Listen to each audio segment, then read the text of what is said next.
Hey, Adam here with a simple and fast review of the IDEASURE low lift blades compatible with Cub Cad-et and Troy-built mowers. These are replacement blades. We're going to open them up, show you what they look like, and let you know whether or not they're worth buying. All right, so as we remove these from the packaging,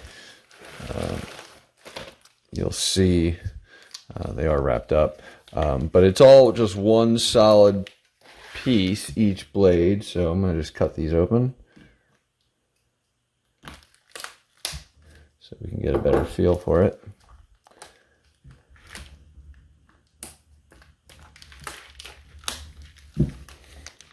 And as noted, it's two different blades. Please be careful as you kind of unwrap, because everything's still going to be relatively sharp here. They are pretty heavy. Be aware of that.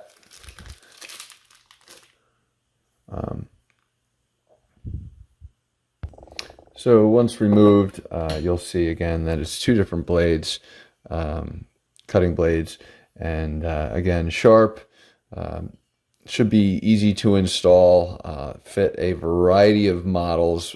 Please see link for details to make sure your model is the right fit. But again, a very strong metal, looks fantastic, and if you got the the right mower, should be a great fit. So hopefully this review helps you by kind of showing what these look like up close, and gives you a feel for kind of what you'll be working with if you purchase these. Thanks for watching.